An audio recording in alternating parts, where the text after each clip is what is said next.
Yep, so just finished a scrimmage, not quite as long as last Saturday's.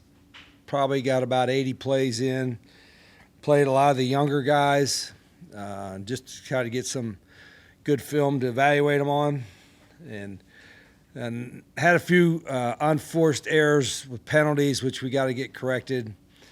I think the defense, played pretty well for the most part. Some of the young guys gave up a couple of big plays. But the efforts seem to be good. I watched the film, and we're going to have some long meetings tomorrow with the coaches and kind of figure out where we're at, and then kind of make my plans for next week accordingly.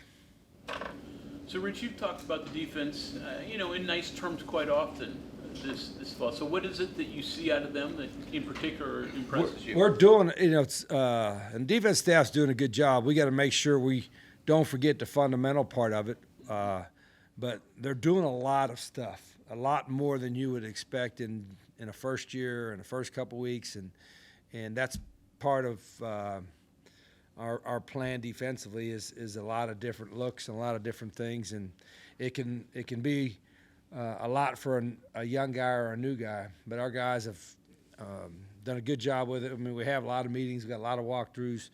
We got 3 more days of it to get going before school starts. So the multiplicity of our defense is really unique, more so than most teams.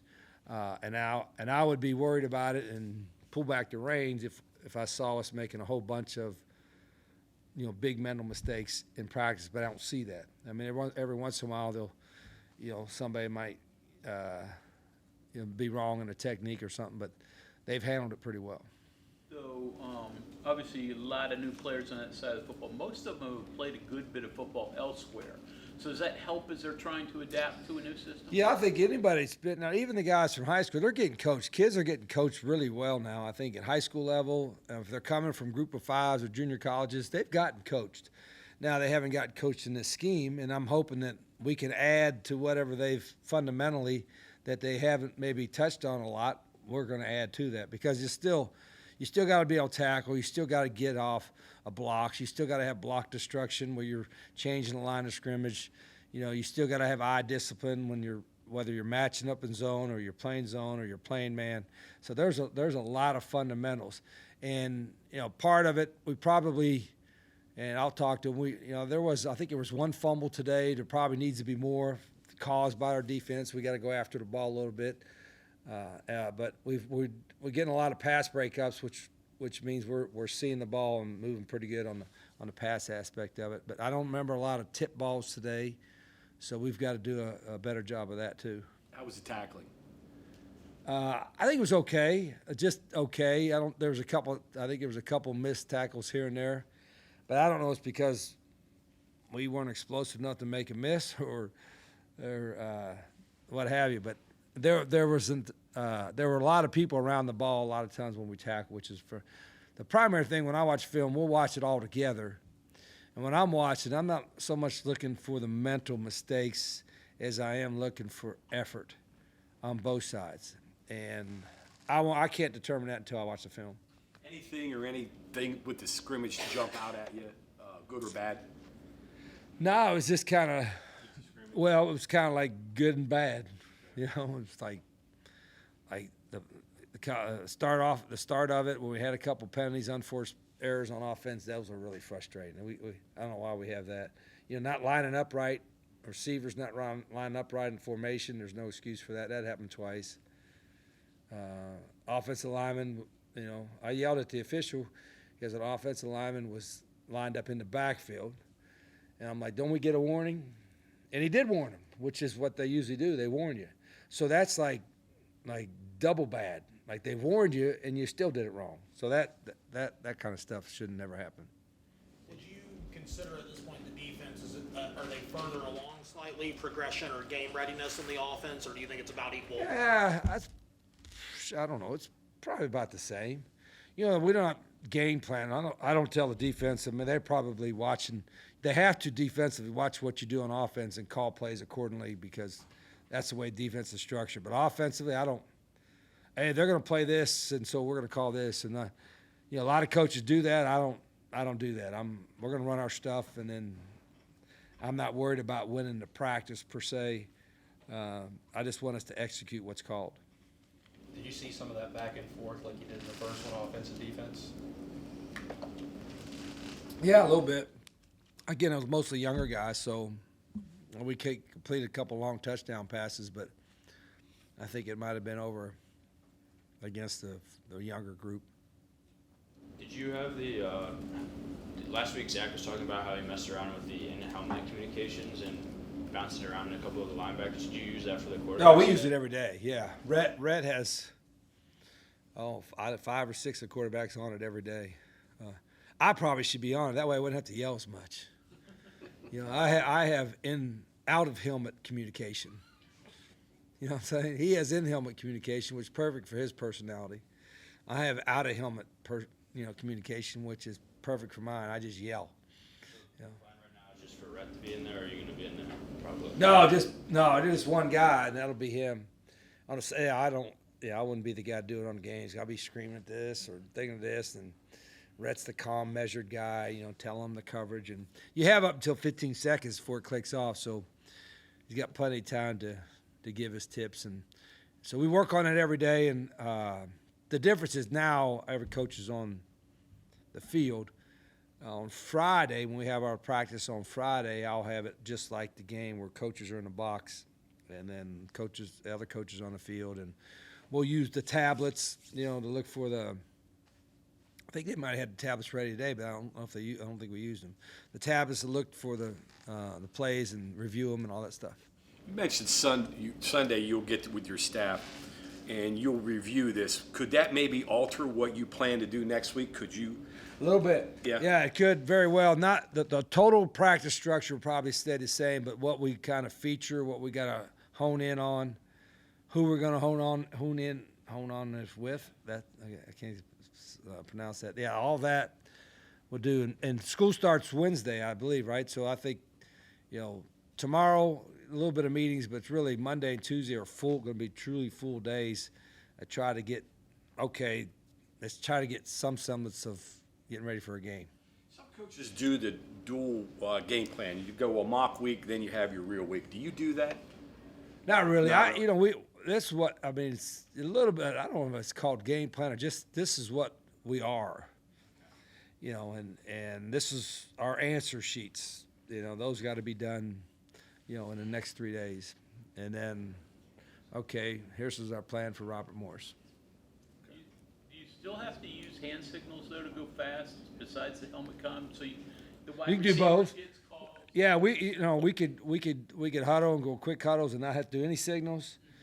We change our signals up. We change who's the guy that's signaling, and we got a variety of different signals that we can do for the same play.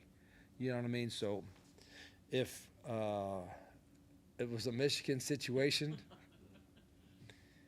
we would be ready. That's all I'm saying about that. Have you ever had anybody you thought was stealing signs from you? Oh, there's guys that are really good at it. There's usually a couple guys on every staff that, and it's harder now. Obviously, you got helmet communications, and everybody's got multiple signal guys, and they'll try to put it's always amusing that they put up the big black tents or whatever, and they kind of block you from doing that. But there are some guys that can look at it and take them a couple quarters and figure out, every time I saw this signals, it was a run or a pass or something like that. There are guys that are pretty good. And then you study TV copies. You can, that's legal. You can watch a TV copy of guys, and every once in a while you might be able to get something from the sidelines from that. But now with the helmet communications and coaches being more aware of it, of having multiple signal guys and changing who the signal guy is and all that kind of stuff, and going with tempo. If you're going fast, it's pretty hard for people to pick up what we got. And then the same with the terminology. You may have every time they say this, sometimes if you know that they know what you know, it's however that works, it's okay. Like people say, every time we do this, they're yelling out that. Okay, that might be a good thing because we can yell that out but do something different, right? So that's always been kind of a topic of conversation for our guys, our coaches.